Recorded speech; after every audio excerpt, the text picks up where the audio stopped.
बांग्लादेश फिर से हिंसा की आग में जल रहा है। बांग्लादेश में रविवार को प्रधानमंत्री शेख हसीना के इस्तीफे की मांग को लेकर हुए हिंसक प्रदर्शनों में पुलिस की फायरिंग और झड़पों में कम से कम 91 लोगों की मौत हो गई, जबकि सैकड़ों लोग घायल हो गए। पुलिस ने हजारों प्रदर्शनकारियों को तितर-बितर करने के लिए आंसू गैस के गोले छोड़े और रबर की गोलियां चलाईं। बांग्लादेश के इतिहास में एक ही दिन में इतनी बड़ी संख्या में लोगों की मौत इससे पहले कभी नहीं हुई। इससे पहले 19 जुलाई को सरकारी नौकरियों में आरक्षण खत्म करने की मांग को लेकर हुए छात्रों के प्रदर्शन में 66 लोगों की मौत हुई थी। रविवार को हुई झड़पों में कम से कम 13 पुलिसकर्मियों की भी मौत हुई है।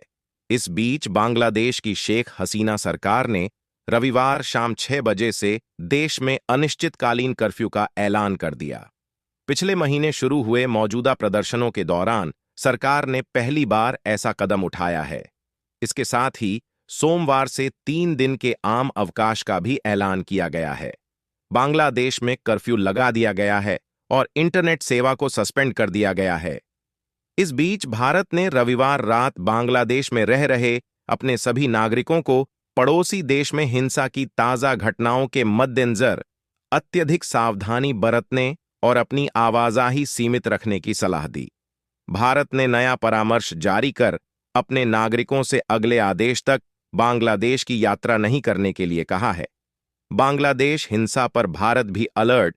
बांग्लादेश में सुरक्षा बलों और सरकार विरोधी प्रदर्शनकारियों के बीच भीषण हिंसक झड़पों के बीच भारत भी अलर्ट मोड पर है। प्रदर्शनकारी प्रधानमंत्री शेख हसीना के इस्तीफे की मांग कर रहे हैं। भारत ने अपने नागरिकों के लिए एडवाइजरी जारी की है।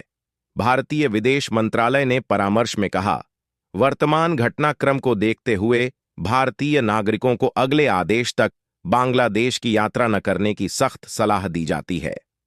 भारत का अपने नागरिकों के लिए एडवाइजरी के मुताबिक बांग्लादेश में मौजूद सभी भारतीय नागरिकों को अत्यधिक सावधानी बरतने, अपनी आवाजाही सीमित रखने और ढाका स्थित भारतीय उच्चायोग के हमेशा संपर्क में रहने की हिदायत दी है। बहरहाल, हिंसा को लेकर बांग्लादेश सरकार ने इंटरनेट सेवाएं बंद कर दी हैं।